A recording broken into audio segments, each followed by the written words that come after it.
My name is Asma Mirzae. I am a policy officer for the state government, and I am passionate and actively advocate for more women in sport.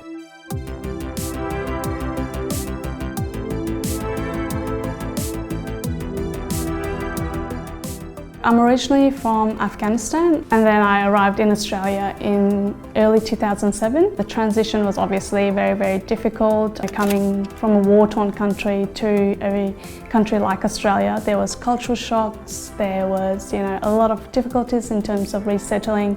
Life got easier once I got involved with playing football.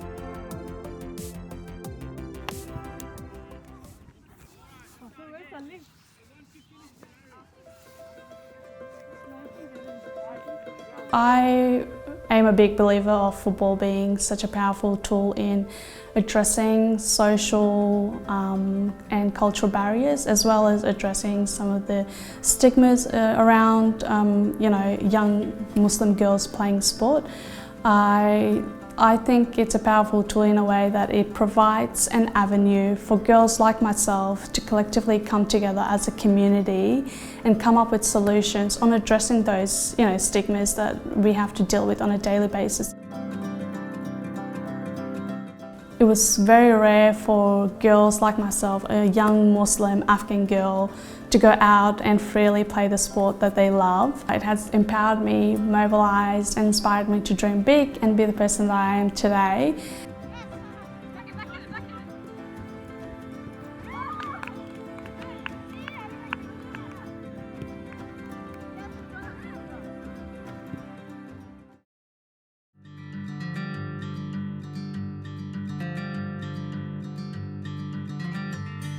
When the fall of Afghanistan happened in early August or mid-August last year, just like any other diaspora Afghan, I was also living through that guilt trap of, that could have been me, how privileged I am to be able to live in this country with safety. The Afghan girls national football team was also a group that a few of us, wondered whether they're safe or not.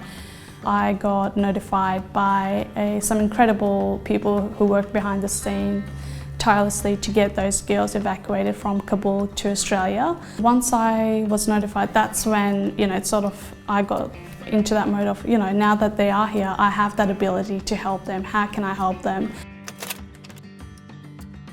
Myself and a few other amazing individuals led a campaign to do some fundraising for the newly arrived national team. Not only just funds, but also, clothing, because the people, not just the national team, but those people who were being evacuated at the time, they came here literally with nothing, not even a pair of clothes. So I was lucky in a sense because I had that cultural understanding of, what is required even when you're collecting donations. In Afghan culture, we're known for our hospitality. So when we know that there's newly arrived refugees, the first thing that comes to mind is like, all right, let's prepare food, because we all know how important food can be, right? Got on a call, called Mum, like, Mum, all right, can we make, my favorite dish, which is the qabli palau? And Mum decided to make like a big bowl of qabli palau and serve it in takeaway containers. I remember one or two of them texting me saying how they felt home after eating that meal.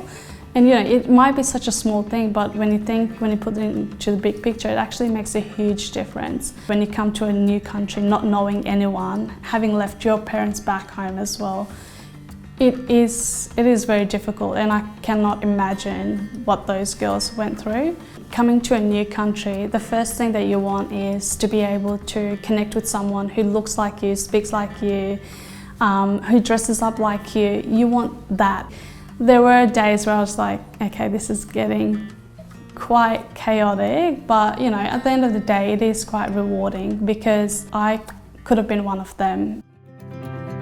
I'm part of an Afghan girls football team here in Melbourne. Moving forward, to date, we have enough players or enough girls playing the game to form 3 teams just in Melbourne, let alone including the other states. So it's that powerful where when one or two of us have made a start to actively demand for change, it has sort of trickled down and encouraged more girls to participate and see the power and the impact that you can have on girls like myself.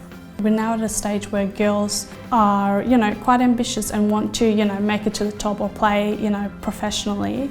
I know from my own lived experience that it's very difficult and it's very challenging. Perhaps I didn't make it, but I want to make sure that girls who looks like me and who's, have the skills and have the abilities to reach that stage, to have access and to make that process more equitable and accessible for all people from all walks of life. Say yes to every opportunity that comes to your way. Never say no, because you don't know what's going to happen next. If I didn't say yes to some of the opportunities that I was involved in previously many years ago, I don't think I would have been in this seat today speaking to you. It was those opportunities that I said yes to that has enabled me to be in this position and to share my story. I fell in love with the beautiful game of football. I've realised the impact that it had on me, and I want to be able to make sure that everyone gets a taste of that and see what it's like.